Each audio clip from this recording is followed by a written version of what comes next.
Hey there Pixelers, it's Michael Haddon. Kubernetes 1.27 is just around the corner and is packed with thrilling new features that I'm excited to share with you. Now, I know you're all eager to hear about my favorite part of this release, which is the work on the dynamic resource allocation and admission control, but hold up. We have already covered these groundbreaking innovations in our 1.26 video, so make sure you don't miss out and head over there to check that out. We'll start by diving into an exhilarating alpha feature, user namespaces for stateless pods. Now, I know that sounds a bit abstract, so let's break it down with a simple example and make you go, aha. Picture this, the users inside your container share the same Linux user namespace as your host operating system. This comes in super handy when mounting files. User PID 1000 in the container can access files that user PID 1000 can on the host operating system. But wait, what happens when you want to grant the user in your container elevated permissions like root? Uh-oh, now we're talking about the root user on the host machine. Fear not though, standard process containerization is usually enough to keep things secure, but consider a what-if scenario. Someone breaks out of the container. If they're root in the container, that spells trouble for your host system. But worry no more. With Kubernetes 1.27, you can configure your pod to have its very own user namespace. That means, if someone managed to escape, they can't exploit the equivalent host user's permissions. And the best part, it's super easy to set up. First, ensure your pod is stateless, so only mounting config maps, secrets, or empty drs. Then simply set the pod.spec.host users to false. By default, it's true. And voila! Your pod now boasts its own unique user namespace, totally secure and detached from the host's user namespace. And guess what? No overlaps with other pods' user namespaces either. Talk about a game changer. If you've ever felt the pain of adjusting resources for pods, you'll instantly grasp why this next one is so amazing.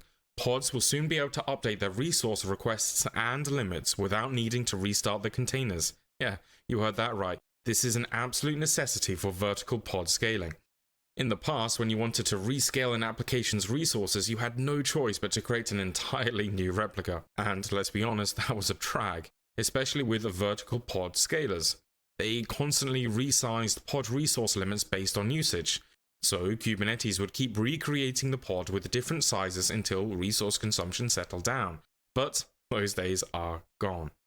Now with the new container resize policy, you can choose between the existing restart behavior and the fresh out the oven, restart not required functionality that keeps your pod up and running. Just a heads up though, this incredible feature is still in alpha, but trust me, it's going to be a total lifesaver once it's ready for prime time. Alright, brace yourselves for a seemingly tiny yet incredibly impactful feature that's going to revolutionize your cluster maintenance game. Specifying the time zone of your cron jobs. I know what you're thinking.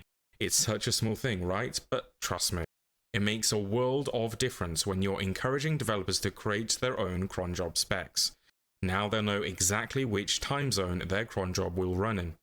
This nifty little feature will make life a breeze when dealing with workflows or systems that, let's face it, can be a real headache when they adopt daylight savings time. So there you have it, simple, short, stable, and downright awesome.